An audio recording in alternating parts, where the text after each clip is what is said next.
Salam, selamat malam. Kembali bersama saya Gembala Johnson Ketaran dari GPRY, haleluya, Desa Raya Brastagi Tanah Karo. Apa kabar semua pendengar dimanapun Anda berada? Kiranya damai sejahtera dari Bapa Yahweh menyertai saudara sekalian.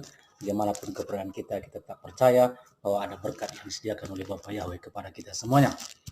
Hari ini saya mau menyampaikan satu tema khotbah yang singkat dan saya percaya ini akan memberkati kita semuanya. Di dalam 1 Tawarik pasal 16 ayat yang ke-26 ditulis di sana bahwa segala ilah bangsa-bangsa adalah berhala, tetapi Yahweh lah yang menjadikan langit. Berarti setiap sesembahan bangsa-bangsa yang ada di atas muka bumi, kecuali sesembahan bangsa Israel, itu adalah berhala atau dewa, termasuk sembahan orang Karo, orang Tapanuli, orang Jawa, orang Bali, orang Nias, dan bahkan seluruh bumi punya sesembahan, punya nama sesembahan, nama Tuhan yang mereka puji, mereka sembah di dalam setiap suku bangsa di seluruh muka bumi. Tetapi satu sesembahan bangsa Israel yang bernama Yahweh, itulah yang satu-satunya menjadi juru selamat, satu-satunya sang Khalik yang benar dan satu-satunya yang merupakan sesembahan yang tepat dan benar. Dan sebagai umat penyembah Yahweh, kita yang sudah diselamatkan, yang sudah diangkat menjadi umat penyembah Yahweh, karena kita menerima Yahshua HaMashiach menjadi Tuhan dan Juru Selamat pribadi kita, maka kita dimasukkan ke dalam golongan orang-orang yang menjadi penyembah Yahweh Elohim Abraham, Ishak dan Yakub. Kita berbangga karena kita sudah memiliki sembahan yang tepat dan benar, yaitu pencipta langit dan bumi. Bagaimana dengan saudara? Apakah saudara masih memanggil nama ilah lain? Ya, termasuk alif, lam, ha yang merupakan sesembahan bangsa Arab, yang merupakan Tuhannya umat saudara kita.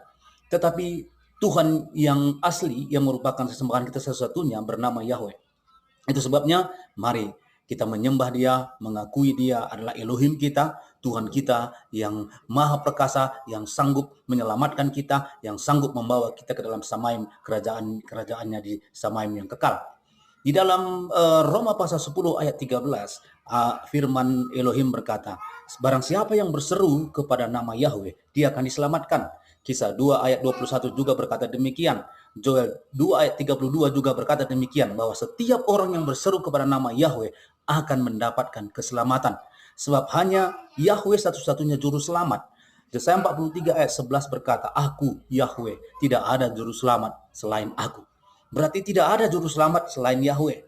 Kalau ada juru selamat yang lain yang mengaku juru selamat tapi bukan Yahweh, maka itulah juru selamat yang palsu, yang merupakan juru selamat yang tidak akan bisa menyelamatkan kita secara tepat.